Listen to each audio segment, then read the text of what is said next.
Hello, this is Dr. JoAnn Manson, professor of medicine at Harvard Medical School and Brigham and Women's Hospital. I'd like to talk with you about a recent report in the journal Hypertension that suggests that blood pressure measured in early pregnancy and its trajectory of change over the first half of the pregnancy up until about 20 weeks are strongly predictive of the subsequent risk of hypertension after delivery up to 14 years after the pregnancy. Now, we've known for a long time that preeclampsia and hypertensive disorders of pregnancy are predictive of an increased risk of later hypertension, coronary heart disease, stroke, and even heart failure. And we know that pregnancy itself is a cardiometabolic stress test that can be highly predictive of subsequent risk of hypertension and cardiovascular disease. But what's less well known is whether the blood pressure measured during the first half of the pregnancy among women who don't develop preeclampsia or hypertensive disorders of pregnancy can also be predictive of their later risk of hypertension. Now, the researchers addressed this question by leveraging a large database, the Kaiser Permanente Northern California database, and they included more than 170,000 women who had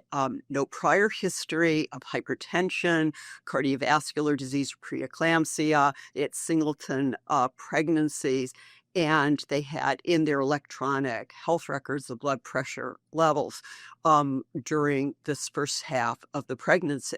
And they looked at, they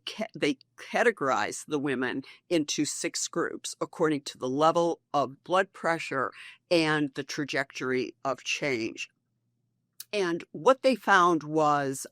for the women who did develop preeclampsia or hypertensive disorders of pregnancy, unsurprisingly, the level of blood pressure was highly predictive of the later risk of hypertension, with the highest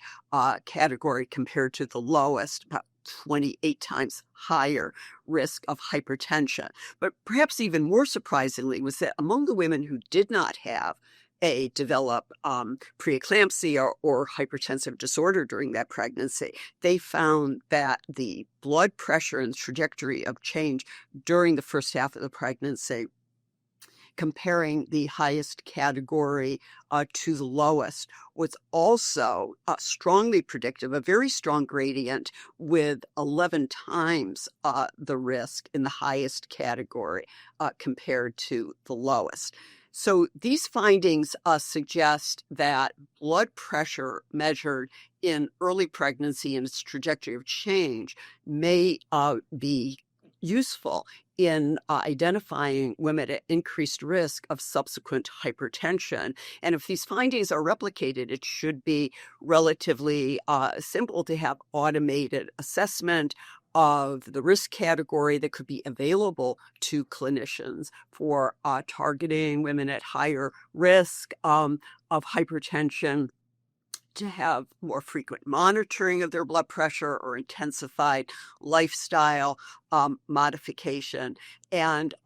also, with replication of these findings, it would be of great interest to look at whether the combination of information on preeclampsia, hypertensive disorders of pregnancy, and the blood pressure levels in early pregnancy and their trajectory of change among women who don't develop preeclampsia or an adverse pregnancy outcome may be helpful together